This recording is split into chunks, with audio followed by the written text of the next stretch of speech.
ជាដំបូងខ្ញុំបាទសូមគោរពជំរាបសួរដល់លោកគ្រូអ្នកគ្រូសាស្ត្រាចារ្យក៏ដូចជាថ្នាក់ដឹកនាំក្រសួងក៏ដូចជាថ្នាក់ដឹកនាំសាកលវិទ្យាល័យភូមិន្ទភ្នំពេញទាំងអស់ខ្ញុំបាទឈ្មោះចុងរដ្ឋាដែលជាប្រធានក្រុមទី1នៃថ្នាក់អក្សរសាស្ត្រខ្មែរថ្នាក់ K19 ថ្ងៃនេះខ្ញុំឡើងមកធ្វើបទបង្ហាញអំពីកិច្ចការស្រាវជ្រាវមុខវិជ្ជាអក្សរសិល្ប៍ដែលនិយាយអំពីទស្សនៈអ្នកនិពន្ធតាមរយៈស្នាដៃអក្សរសិល្ប៍ដែលក្រុមរបស់យើងខ្ញុំលើកយកសៀវភៅគតិលោកភាគទី5និងភាគទី6មកធ្វើបទបង្ហាញនៅពេលនេះបាទហើយនេះគឺជាមេត្តាបញ្ជីមេត្តាដែលយើងត្រូវជជែកគ្នានៅថ្ងៃនេះទី1គឺសេចក្តីថ្លែងអំណរគុណទី2បញ្ជីឈ្មោះសមាជិកក្រុមទី1ដែលមានចំនួន21នាក់ទី3ព័ត៌មានទូទៅអំពីសៀវភៅគតិលោកទី4អំពីអ្នកនិពន្ធហើយទី5គឺជាការបកស្រាយនៅទស្សនៈទាំង5ដែលបានដកស្រង់ចេញពីសៀវភៅគតិលោកទាំងពីរភាគហ្នឹងសូមគោរពថ្លែងអំណរគុណយ៉ាងជ្រាលជ្រៅចំពោះប្រមុខថ្នាក់ដឹកនាំក្រសួងអប់រំយុវជននិងកីឡាថ្នាក់ដឹកនាំសាកលវិទ្យាល័យភូមិន្ទភ្នំពេញលោកគ្រូអ្នកគ្រូសាស្ត្រាចារ្យឧទ្ទេសព្រមទាំងក្រុមការងារសម្របសម្រួលសាកលវិទ្យាល័យទាំងអស់ដែលបានជួយជ្រោមជ្រែងបង្ហាត់បង្រៀនកន្លងមក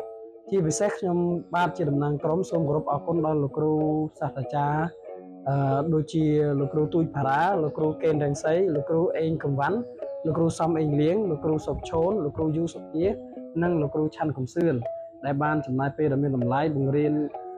នៅមុខវិជ្ជាទាំងអស់នេះមកដល់ក្រុមរបស់យើងខ្ញុំហើយមួយនេះគឺជាបញ្ជីសមាជិកចំនួនសមាជិកដែលមាននៅក្នុងក្រុមទី1បាទសរុបទាំងអស់គឺ21នាក់នេះគឺជារូបភាពសៀវភៅរបស់គតិលោកដែលនិពន្ធឡើងដោយអង្គការសុតនបច្ចៈហើយត្រូវបានបោះពុម្ពផ្សាយដោយពុទ្ធសាសនបណ្ឌិតមានរូបរាងបែបនេះយើងដឹងហើយថាសៀវភៅគតិលោកគឺជាសៀវភៅមួយក្បាលដែលមានតម្លៃយ៉ាងមហាសាលសម្រាប់ជនជាតិខ្មែរយើងជាពិសេសអ្នកសិក្សារៀនសូត្រក៏ដូចជាប្រជាជនទូទៅដែលបានអានអំពីសៀវភៅគតិលោកនេះសៀវភៅគតិលោកគឺជាកម្រងសៀវភៅមួយដ៏ល្អដែលបានលាតត្រដាងអំពីមេរៀនល្អៗជាច្រើនតាមរយៈការនិទានរឿងចាប់ពីភាគ1រហូតដល់ភាគ10ដែលរឿងទាំងអស់នោះគឺមានចំនួន117រឿងដែលសុទ្ធតែជារឿងដែលបង្កប់នៅតម្លៃអប់រំយ៉ាងល្អថ្លៃថ្លាចំពោះកុលបុត្រកុលធីតាខ្មែរយើងបាទនៅក្នុងនេះផងដែរលោកអ្នកនិពន្ធក៏បានបង្ហាញលាតត្រដាងចារឹកទុកសម្រាប់សម្គាល់នៅលក្ខណៈមនុស្សមួយចំនួនបាទដូចជាលក្ខណៈមនុស្សលោភលន់លក្ខណៈមនុស្សផិតក្បត់លក្ខណៈមនុស្សរមិលគុណលក្ខណៈមនុស្សអំនួតឬក៏លក្ខណៈមនុស្សទ្រុះមិត្តអីផ្សេងជាដើមឡាក់បាទហើយនេះគឺជារូបភាពដែលជាគំនូរខ្មៅដៃបាទរូបភាពសខ្មៅដែលជារូបភាពរបស់លោកអង្គញាសតនប្រជិនបាទអញ្ចឹងលោកអង្គញាសតនប្រជិនកើតនៅថ្ងៃច័ន្ទខែអាសាឍឆ្នាំវកពុទ្ធសករាជ2403បាទត្រូវនៅថ្ងៃទី22ខែកក្កដាឆ្នាំ1859បាទនៅភូមិរកាកោងស្រុកមុខកំពូលខេត្តកណ្ដាលបាទលោកមេដារបស់លោកព្រះនាមមុំរីឯបេដានាមបច្ចុងកែដែលជាកសិករហើយក៏ជាអាចារ្យវត្តផងដែរបាទទន្ទឹមមានងារជាអង្គញានោះលោកត្រូវបានគេហៅឈ្មោះថាលោកអាចារ្យអិនឬក៏ជាកវីអិនបាទអញ្ចឹង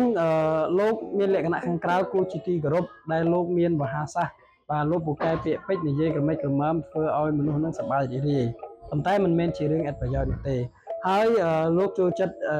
ស្លៀកពាក់សម្ពត់ចងក្បិនអាវកត្រង់បងប្រាក់ហើយនឹងពាក់មួកកាសហើយបងអូស្បែកជើងផ្តិតរលុងអញ្ចឹងនៅពេលដែលលោកធ្វើដំណើរទៅណាមកណាអ្នកផងអ្នកភូមិតែងតែចូលចិត្តគោរពស្រឡាញ់រាប់អានគាត់យ៉ាងក្រៃលែងបាទហើយមួយនេះផងដែរ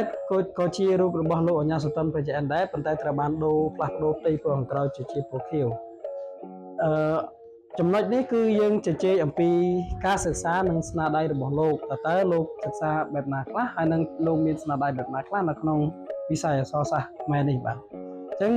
លោកអញ្ញាសតនប្រជិននៅពេលដែលលោកនៅជាកុមារភាពអាយុបាន10ឆ្នាំលោកបាននៅសិក្សាអក្សរនៅវត្តភូមិនៅពេលដែលលោកមានអាយុបាន10ឆ្នាំលោកបានសិក្សាអក្សរខ្មែរនៅឯវត្តភូមិកំណើតនៅពេលដែលលោកបានអាយុ15ឆ្នាំលោកក៏បានបួសជាសាមណេរនៅវត្តពោដើម្បីរៀនព្រះបរិយត្តិធម៌បាលី ក្រោយមកទៀតនៅពេលដែលលោកបួសបានមួយភាសាលោកក៏លាចាក់សិក្ខាបទសិទ្ធិភេទជាសាមណេរហើយទៅរៀនជាមួយនឹងលោកគ្រូអាចារ្យពេជ្រនៅឯស្រុកព្រះតាពាំងរហូតដល់អាយុ18ឆ្នាំលោកបានរៀនជាមួយនឹងលោកព្រះពុទ្ធឃោសាចារ្យព្រះនាមប្រាក់នៅឯវត្តឧណាឡោមនាទីក្រុងភ្នំពេញលោកបានអាយុ19ឆ្នាំលោកក៏បានធ្វើដំណើររស់នៅឯស្រុកបាត់ដំបងស្នាក់នៅជាមួយលោកគ្រូអាចារ្យសុកនៅឯវត្តកែវហើយក៏បានបួសជាភិក្ខុបានមួយភាសាទើបលាព្រះអវិជ្ជាយាចាទៅរៀនសូត្រនៅក្រុងបាងកកប្រទេសសៀមអញ្ចឹងក្រោយពេលអស់រយៈពេលបាន7ឆ្នាំក៏បានវិលមកស្រុកខ្មែរដែលជាភូមិកំណើតរបស់លោកវិញដែលនៅក្នុងពេលនោះប្រទេសខេត្តបាត់ដំបងរបស់យើងគឺស្ថិតនៅក្នុងអំណាចរបស់លោកកថាថនញុញហើយលោកក៏បានគង់នៅវត្តកណ្ដាលស្រុកបាត់ដំបងបានចំនួន10ព្រះវស្សាបាន10វស្សាក៏បានលេខសន្ទុះលេចាក់សិក្ខាបទមកជាក្រហមវិញនៅអាយុ37ឆ្នាំហើយពេលនោះលោកក៏បានរៀបអាពាហ៍ពិពាហ៍មានគ្រួសារបានជាកូនជាចៅបន្ថែមលើនេះលោកអញ្ញាសន្ទុនព្រះច័ន្ទត្រូវបានចាត់ទុកថាជាបញ្ញវន្តអ្នកចេះដឹងមួយរូបនៅក្នុងខេត្តបាត់ដំបង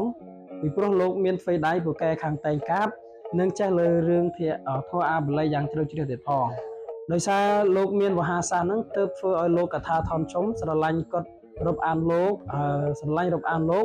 ហើយក៏បានតាំងលោកអញ្ញាសន្ទុនព្រះច័ន្ទ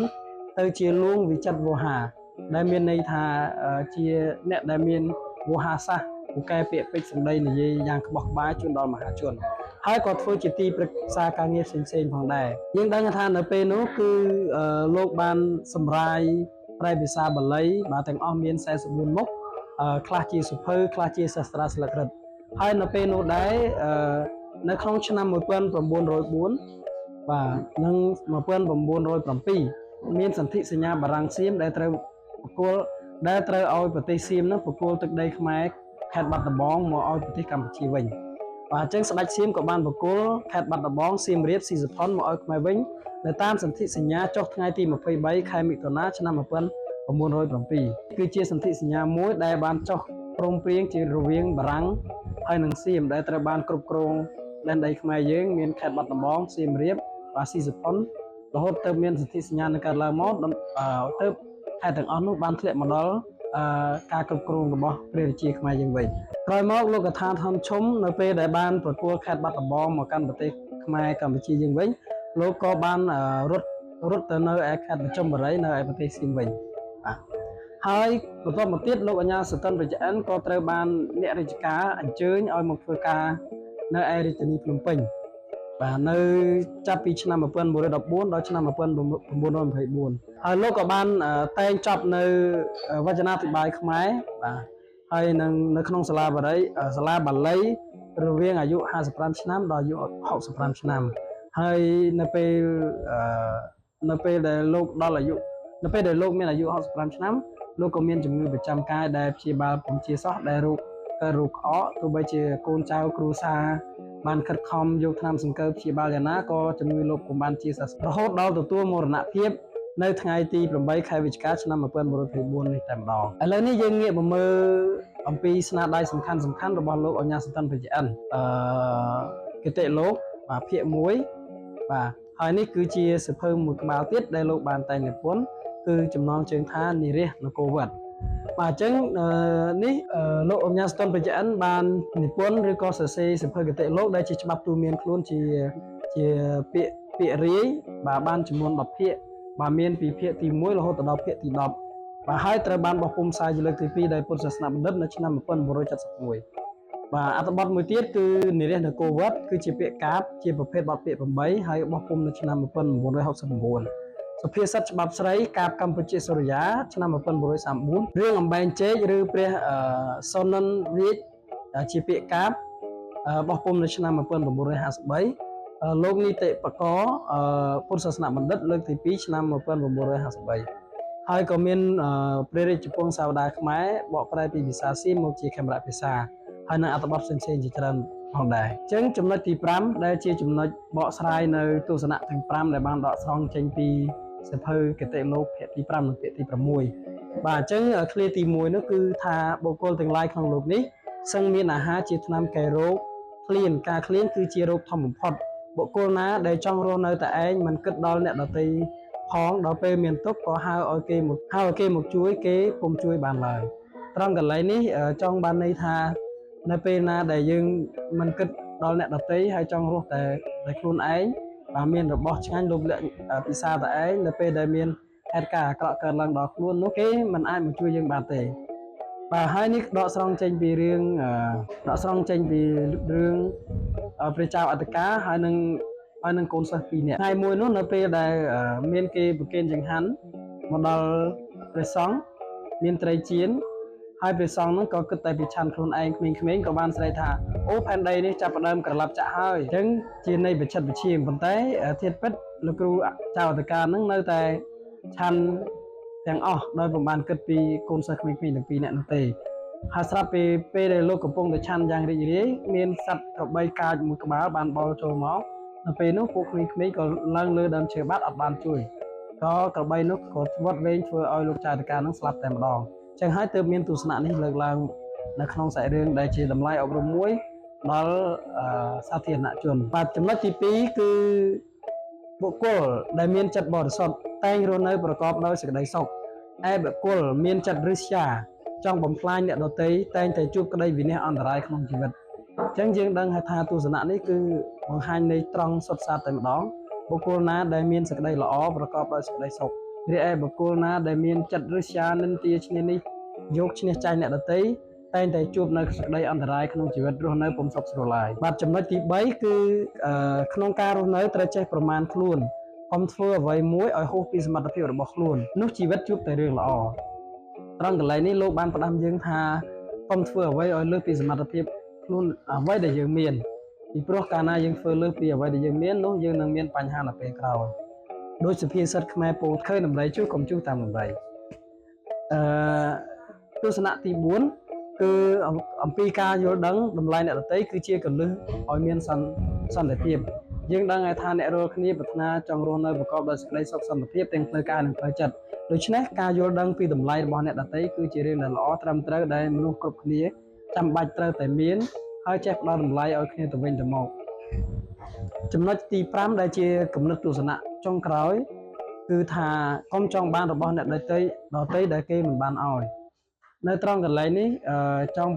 បង្រៀនពីបដៅដល់មនុស្សទាំងឡាយឲ្យបានគិតគូរឲ្យបានល្អិតល្អន់អំពីរបស់របរទាំងឡាយដែលគេពុំបានឲ្យយើងកុំទទួលយកបទបង្ហាញរបស់យើងខ្ញុំត្រូវបានបញ្ចប់តែប៉ុណ្ណេះអញ្ចឹងខ្ញុំសូមគោរពជូនពរដល់លោកគ្រូសាស្ត្រាចារ្យទាំងអស់ជួបប្រទេសតែសេចក្តីសុខចម្រើនសុខសុវត្ថិភាពប្រកបទទួលទានមានបានទាំងអស់គ្នា